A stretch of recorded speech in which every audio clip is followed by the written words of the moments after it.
Puji nama Tuhan, selamat pagi, selamat hari Minggu, haleluya. Hari ini adalah hari yang luar biasa, kita akan beribadah. Tapi sebelum kita beribadah, mari kita bersatu bersama-sama, kita bersekutu dengan Tuhan secara pribadi. Bapak Ibu Saudara ya di Premier YouTube ini, mari sama-sama kita berdoa dalam morning prayer ini. Tuhan, terima kasih buat berkat-Mu sepanjang malam dan kami bisa tidur, kami bisa istirahat. Engkau baik Tuhan. Pada pagi hari ini kami akan mempersembahkan hidup kami kepada Bapa. Biarlah Tuhan memberkati ibadah kami ini, dan kami mau beribadah nanti ke gereja, kami mau melayani Tuhan. Bapa urapi setiap kami. Di dalam nama Yesus kami mau memuji Tuhan dengan sukacita. Haleluya. Amin. Dia begitu baik dan sungguh baik. Amin, Bapak Ibu Saudara. Yes.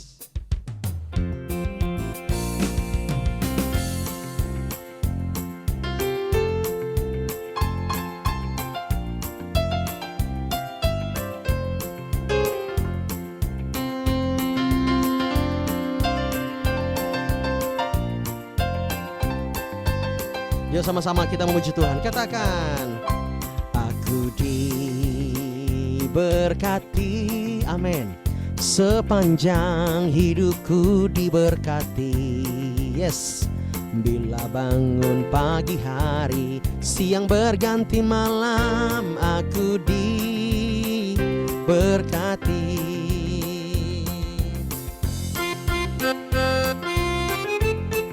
Yes.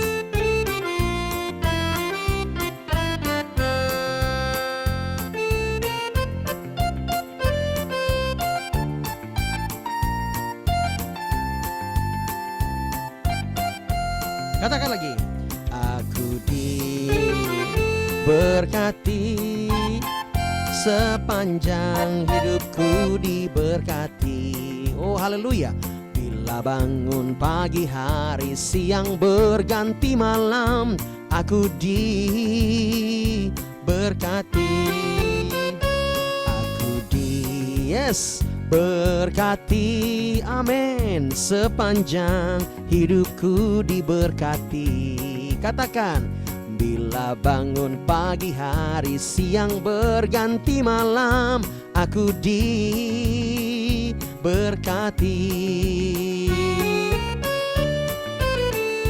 Aku diberkati, sepanjang hidupku diberkati.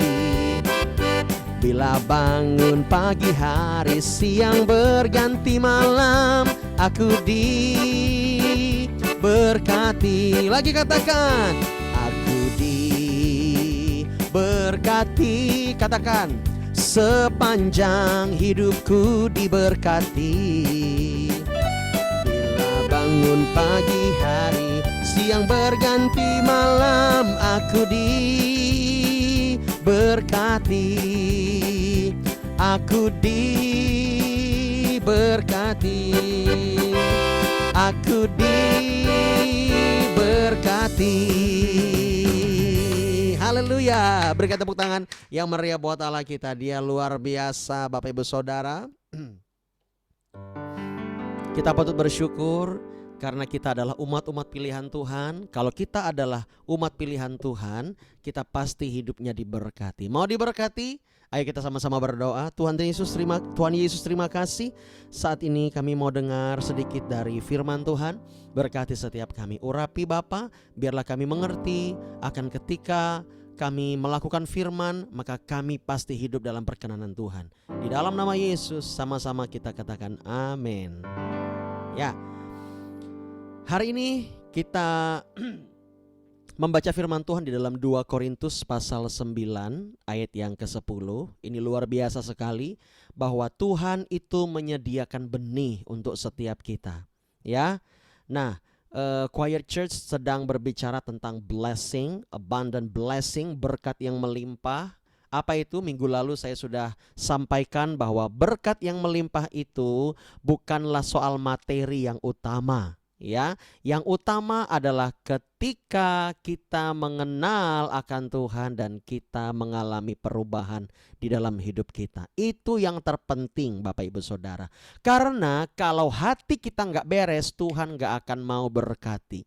Tuhan gak akan mau mempercayakan hal-hal besar kepada setiap kita.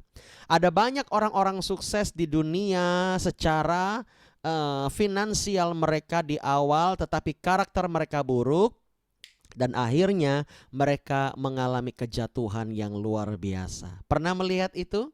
Ya, tetapi orang sukses sejati di dalam Tuhan yang diberkati Tuhan, tentu mereka memiliki kuasa, mereka memiliki otoritas untuk melakukan banyak hal dan tidak tergantung kepada uang. Walaupun di dunia ini ya hampir semuanya memerlukan biaya. Bahkan gereja pun operasionalnya pun memerlukan biaya. Tetapi sampai hari ini saya melihat bagaimana orang-orang yang mengandalkan Tuhan, mereka diberkati Tuhan. Mereka memiliki kekuatan yang luar biasa di dalam Tuhan. Memang ada beberapa orang-orang yang harus ya mengalami proses demi proses. But it's okay, ya kan? Di dalam proses itu pun kita bisa diberkati. Kemarin saya mau kesaksian sedikit bahwa ketika saya membaca firman Tuhan di dalam kitab Kejadian tentang kisah Yusuf, bagaimana Yusuf dihianati oleh saudara-saudaranya dan Tuhan merancangkan yang baik buat Yusuf, dan Yusuf memang menjadi berkat bagi keluarga-keluarganya walaupun mereka mengkhianati. Tetapi bagaimana saya melihat itu semuanya dan Tuhan pimpin, dan saya sambil membaca firman itu saya menangis. Saya menangis bukan karena saya hanya sedih melihat Yusuf, no, tetapi saya melihat bagaimana rancangan Tuhan di dalam seorang muda yang bernama Joseph. Ya, di dalam Alkitab, dalam Kejadian itu luar biasa sekali bagaimana Allah memberikan kekuatan buat Yusuf untuk Yusuf memiliki hikmat dan dia bisa menelaah, ya, bisa menerawang mimpi orang-orang penting. Wow, luar biasa sekali, ya kan? Jadi berkat itu bukan hanya soal mujizat, kuasa yang wow bagaimana, ya kan, hanya kesembuhan, no. Tetapi kalau kita memiliki hikmat, itu juga berkat Bapak Ibu Saudara. Nah, hari ini kita mau lihat di dalam 2 Korintus 9 ayat yang ke-10, ya, yaitu tentang menabur. Ya. Kita mau diberkati, kita lihat ini Bapak Ibu Saudara. Saya bacakan, ia yang menyediakan benih untuk bagi penabur dan roti untuk dimakan. Lengkap Bapak Ibu Saudara. Ia itu adalah Tuhan Allah. Allah Bapa menyediakan benih untuk setiap orang-orang menabur. Pada zaman dulu terkenal sekali setiap orang rata-rata harus beternak atau bertani. Nah, kalau bertani konsepnya dia harus menabur. Kalau tidak menabur dia tidak akan menuai. Apalagi dengan benih yang terbaik. Ya. Nah, ketika para petani itu menabur gandum yang terbaik dan dia rawat, pasti dia akan menuai yang terbaik. Itu adalah hukum. Ya, ada banyak petani yang menabur benih yang baik dan mereka menuai. Dan siapa yang memberikan pertumbuhan? Tuhan Allah Bapa. Saya selidiki pagi kemarin, ya, saya menyelidiki, ya kan? Sore kemarin saya menyelidiki maksudnya apa ini ya ayat ini ya. Dan memang betul Tuhan itu memberikan kelimpahan. Nanti kita akan lihat lagi. Ini roti untuk dimakan. Bahkan Tuhan memberikan kecukupan buat setiap kita. Ia juga yang akan menyediakan benih bagi kamu dan melipat gandakannya. Wah, senang gak kalau Tuhan melipat gandakan berkat buat kita? Pasti senang. Gak mungkin kita berduka. Pasti senang. Walaupun saat-saat ini mungkin engkau mengalami kedukaan, mungkin engkau mengalami hal yang tidak enak, tetapi ingat baik-baik, Tuhan Allah kita, dia sanggup memberikan benih untuk kita menabur dan roti untuk dimakan. Katakanlah cukuplah itu, yang penting kita bisa bertahan. Ya, orang-orang banyak sekali berkata bahwa di zaman sekarang ini kalau kita bertahan itu sama dengan menang. Pernah nggak dengar kayak gitu? Karena ini adalah masa-masa lepas pandemi, Bapak Ibu Saudara. Apalagi pandemi kemarin banyak sekali kolaps perusahaan dan sebagainya, banyak sekali yang di PHK dan sebagainya. Tapi kita melihat bagaimana Indonesia dipelihara oleh Tuhan. Amin. Tuhan kita ajaib. Haleluya. Tetapi kita lihat di sini, Bapak Ibu Saudara, Tuhan melipat gandakan. Dia menyediakan benih, bahkan melipat gandakannya. Ya. Pelipat gandaan ini pasti akan dialami oleh orang-orang yang memiliki hati yang baik di dalam Tuhan. Untuk perbuatan baik sendiri pun tidak cukup. Tidak cukup. Harus perlu hati yang benar-benar mau dibentuk oleh Tuhan. Walaupun masih ada beberapa yang harus dibereskan, yuk bereskan sama-sama. Kita beres-beres Bapak Ibu Saudara. Ya, tujuannya adalah kita diberkati bukan untuk memuaskan hawa nafsu keinginan kita. Saya minggu lalu menyampaikan bahwa ini keinginanmu ada berapa belas atau berapa puluh di bawahnya, ya kan, termasuk keinginanmu seperti saya ingin punya saya ingin kaya raya misalnya. Saya ingin punya fasilitas yang terbaik.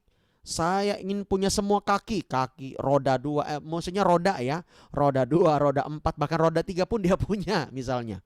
Saya ingin punya handphone yang begini-begini, laptop yang begini-begini, ya kan? Atau perusahaan begini-begini. Saya ingin liburan, saya ingin ini semua kamu tulis. Di bawahnya kamu coba tulis. Keinginan Tuhan itu apa? Keinginan Tuhan cuma satu. Kita umat Tuhan menjadi serupa dan segambar dengan Dia, katakan amin. Kenapa Tuhan ingin kita serupa dan segambar? Supaya karakter kita ketika kita ke surga, kita bawa karakter kita ini. Jiwa kita ini kita bawa, Bapak Saudara. Roh kita ini kita akan ke sana. Oleh sebab itu di surga enggak akan ada lagi orang-orang yang berbuat dosa. Karena di sana enggak perlukan khotbah. Makanya Tuhan ingin sekali kita serupa dan segambar dengan Tuhan. Dan cek, keinginan yang pertama, apakah membuat kita serupa dan segambar dengan Allah? Kalau tidak, coret. Keinginan kedua, keinginan ketiga, membawa kita serupa dengan Allah? Wah Pak, saya pengen punya iPhone 14 yang terbaru sekarang. Saya tidak mau ketinggalan. Ya kan, teman-teman saya punya, saya juga harus punya dong. Ayo, itu keinginan daging atau keinginan roh? Membawa kita serupa dengan Tuhan enggak? Kalau flexing-flexing kayak gitu, pamer-pamer kayak gitu. Tidak kan? Coret. Coret-coret mana yang serupa dan segambar dengan Allah. Keinginanmu. Nah itu yang kita kembangkan. Tapi Pak, saya pingin pelayanan. Wah, pelayanan ke semua penjuru dunia dengan jam terbang yang tinggi. Saya mau tanya, itu apakah membawa kamu serupa dan segambar dengan Allah? Sedangkan ada banyak hamba-hamba Tuhan yang punya pelayanan yang padat sekali, tapi mereka tetap melupakan Tuhan. Bahkan mereka jatuh dalam dosa. Dosa perzinahan, dosa perselingkuhan, tidak punya waktu dengan keluarga, bahkan anak-anak mereka kepahitan dengan mereka. Gara-gara pelayanan. Ya, antara pelayanan dengan keluarga saling tarik-menarik. Ya kan? Saling tarik-menarik. Di rumah tidak ada figur seorang ayah dan sebagainya. Ya. Nah, oleh sebab itu kita lihat, jangankan ya jangan hanya melihat ini pelayanan nih pasti akan terbaik. Ya, di awalnya. Coba kita cek bagaimana orang-orang. Nah itu akan membuat kita memfilter semua keinginan-keinginan kita. Berarti Pak, apakah saya nggak boleh punya keinginan? Boleh, silahkan. Tetapi alangkah lebih baik kalau filternya adalah firman Allah. Supaya apa? Supaya Tuhan menyediakan kepadamu benih untuk kamu menabur. Dan roti untuk kamu makan. Bapak Ibu Saudara, ada banyak orang-orang di dunia ini yang mungkin berkelimpahan secara harta, tapi mereka tidak bisa menikmati hidup mereka. Mereka stres, mereka tidak punya daya untuk berkembang, mereka khawatir, mereka takut, mereka terancam. Ya kalau kayanya itu murni, tapi kalau berkelimpahan di dalam dia hasil korupsi bagaimana? Nggak aman Bapak Ibu Saudara. Ya, tapi orang-orang yang benar-benar percaya kepada Tuhan, mereka akan menabur di dalam Tuhan, mereka akan dibentuk oleh Tuhan. Begini loh nak cara menaburnya. Dan mereka akan menuai, membawa berkas-berkasnya. Wow, luar biasa. Ya. Nah, Bapak Ibu Saudara, dan menumbuhkan buah-buah kebenaran kita. Tuhan itu suka sekali dalam, kalau saya menggambarkan, makan buah yang kita hasilkan, yaitu dari karakter-karakter kita. 9 buah roh. Wow. Kasih, ya, sukacita, damai sejahtera, kebaikan, kemurahan, dan sampai 9 itu. Sangat suka sekali Tuhan itu. Karena dia adalah Allah yang kasih. Dan dia Allah. Dia adalah Allah. Dia adalah kasih. Dia adalah Tuhan. Dia adalah kasih. Dia itu suka sekali kalau kita mengikuti pembentukan daripadanya. Kalau kita sedang diproses, kalau ada orang-orang memfitnah kita, kalau ada orang-orang yang menyepelekan kita, kalau ada orang-orang yang membuat kita ingin marah, ingin supaya kita dendam misalnya, membuat kita kecewa, membuat kita ingin mengandalkan diri sendiri, ingat baik-baik. Kembali kepada proses hidup kita. Bahwa dia adalah Tuhan yang membentuk hidup kita sehingga kita timbul seperti emas yang murni. Supaya apa? Ketika kita diberkati, hati kita nggak berpaut kepada harta di dunia, hati kita nggak berpaut kepada gedung yang diberikan, hati kita nggak berpaut kepada fasilitas, hati kita nggak berpaut kepada uang yang dipunyai oleh perusahaan dan sebagainya. Kita serahkan semua kepada Tuhan. Ya, sebab apa? Tuhan sudah memberikan seluruh hidupnya bagi setiap kita. Tuhan gak hanya minta berapa persen, tapi Tuhan minta seluruh hidup kita dipersembahkan bagi dia. Apa hubungannya dengan menabur, Pak? Apa hubungannya dengan diberkati? Ketika kita percaya kepada Tuhan dan kita melangkah bersama dengan Tuhan, kita siap untuk menabur. Sebab Allah suka sekali menabur. Dia suka sekali menabur. Dan dia suka sekali memberkati anak-anaknya. Jangan pikir Tuhan itu pelit. Enggak. Tuhan tidak pelit, tapi dia tahu waktu yang tepat untuk setiap kita. Waktu Tuhan pasti yang terbaik. Walau kadang tak mudah dimengerti, lewati cobaan ujian, ku tetap percaya, ya, waktu Tuhan pasti yang terbaik. Hari ini, pagi hari ini, ayo sama-sama kita menyadari bahwa ketika kita diproses, sebenarnya kita sedang diberkati. Kita sedang menulis cerita kita bersama dengan dia. Kamu sedang menulis cerita kamu bersama dengan dia. Dan suatu saat ketika Tuhan mengangkatmu naik, orang-orang melihat bahwa kamu bersinar. Kamu menjadi terang bagi orang lain. Dan kamu tidak akan sombong. Kamu tidak akan bilang ini semua karena aku, karena aku, karena aku. No, tapi kamu akan bilang ini semua karena Tuhan. Ini semua karena Tuhan, bukan saya. Ya, hidup kita bukanlah kita lagi, melainkan Kristus di dalam kita. Ingatlah bahwa ketika kita percaya kepada Yesus Kristus sebagai Tuhan dan Juru Selamat, Roh Kudus tinggal dalam hidup kita, sebab roh kita sudah dibaharui. Katakan amin. Mari menjadi penabur-penabur yang luar biasa. Menabur di dalam Tuhan, memberi bagi pekerjaan Tuhan. Jangan tanggung-tanggung. Pak, tapi saya nggak punya, Pak. Saya nggak punya apa-apa, Pak. Saya miskin. Cek, yang miskin itu hartamu, uangmu, apa yang kamu punya di bumi, atau cara pandangmu yang miskin. Cek dulu. Oh, ternyata Pak, cara pandang saya yang miskin. Saya punya kok, Pak. Tapi saya ingin memberi. Nah, itu dia baru anak Tuhan. Kenapa? Ya, karena anak Tuhan kalau bapaknya suka memberi, suka menabur, anak-anak Tuhan juga suka menabur. Amin. Amin. Ya, dan di sini ayat ini ya, pasal ini tentang pengumpulan uang untuk Yerusalem. Memberi dengan sukacita membawa berkat. Itu judul di mana orang-orang pada zaman waktu itu memberikan judul pada perikop supaya membantu kita untuk memperjelas ya ayat-ayat ini. Yuk Bapak Ibu Saudara, lihat ketika Tuhan memberikan benih untuk kita, kita akan tabur sesuai dengan keinginan Tuhan.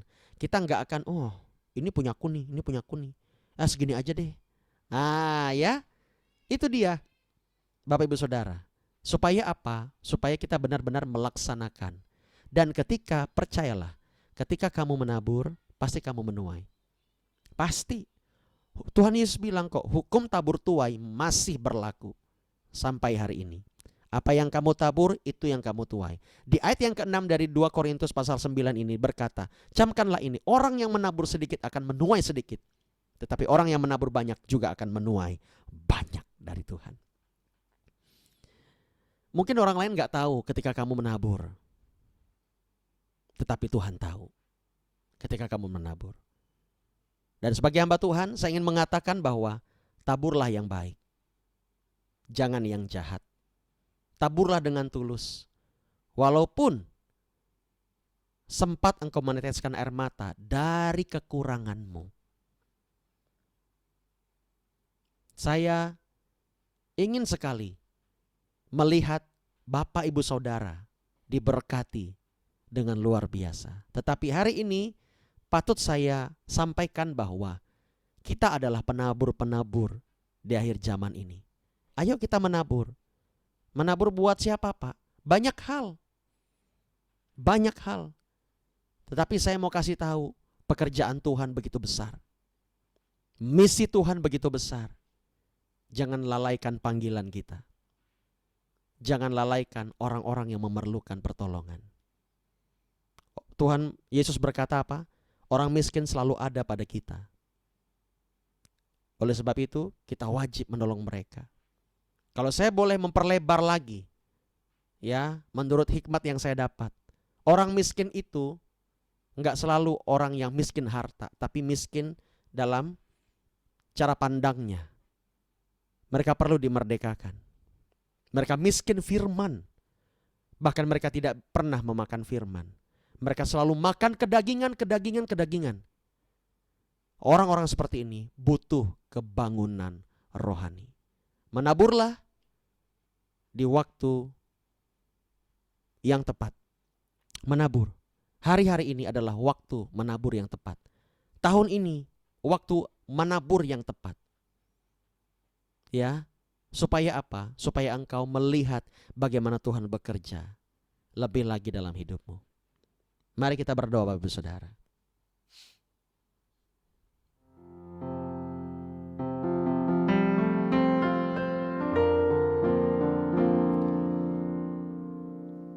Terima kasih Tuhan. Aku percaya Tuhanku ajaib, Kau turun tangan memulihkanku. Aku percaya Tuhanku dahsyat, Kau turun tangan memberkatiku. Aku percaya Tuhanku ajaib, Kau turun tangan memulihkanku. Aku percaya Tuhanku dahsyat, Kau turun tangan memberkatiku. Bapa, berkati umat-umat-Mu. Tolong setiap mereka Tuhan, supaya mereka mengerti betul ketika mereka menabur, pasti mereka akan menuai. Ketika mereka tidak memiliki benih untuk menabur, dan ketika mereka minta kepada Bapa, pasti Tuhan beri. Dan hamba berdoa Tuhan, bentuk karakter setiap umat-umat-Mu supaya mereka dipercaya lebih banyak. Terima kasih Bapa. Kami mengucap syukur hari ini. Kami akan beribadah, kami akan menghadap hadirat Tuhan. Hamba berdoa biarlah setiap umat-umat-Mu mengalami perjumpaan pribadi dengan Tuhan. Terima kasih Tuhan, berkati bangsa kami, berkati kota kami dimanapun kami berada. Biar kota kami sungguh-sungguh bertobat, mengalami pertobatan, mengalami kebangunan rohani. Bapa sertai. Terima kasih Bapa. Hamba berdoa biar gereja-gereja Tuhan mengajarkan yang benar kepada setiap umat-umat-Mu secara alkitabiah. Dan sebab kami percaya Engkau akan datang untuk menjemput gereja-Mu di awan-awan permai. Hamba berdoa buat setiap kami Tuhan yang memerlukan pertolongan. Tolong mereka, berkati mereka dengan berlimpah. Biar mereka dipertemukan dengan orang-orang yang Tuhan pimpin dan mereka semuanya mengalami pertolongan daripada Bapa.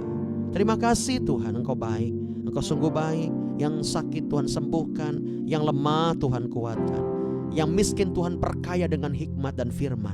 Terima kasih Bapa. Kami mengucap syukur kepada Bapa. Biarlah nama Tuhan dipermuliakan. Berkati gereja kami, berkati gereja GBI Sungai Tatas juga Tuhan. Urapi setiap kami Bapa. Terima kasih. Inilah doa kami ikrarkan bahwa kami diberkati, kami sehat, kami kuat, kami diurapi dan kami dibebaskan. Di dalam nama Yesus kami akhiri dengan doa Bapa kami. Bapa kami yang ada di sorga, dikuduskanlah nama-Mu. Datanglah kerajaan-Mu, jadilah kehendak-Mu di bumi seperti di sorga. Berikanlah kami pada hari ini makanan kami yang secukupnya, dan ampunilah kami akan kesalahan kami, seperti kami juga mengampuni orang yang bersalah kepada kami. Dan janganlah membawa kami ke dalam pencobaan, tapi lepaskanlah kami daripada yang jahat. Karena Engkau yang punya kerajaan dan kuasa dan kemuliaan sampai selama-lamanya. Amin. Haleluya. Selamat pagi, selamat beribadah, selamat hari Minggu, selamat diberkati. Tuhan Yesus menyertai kita sekalian. Shalom.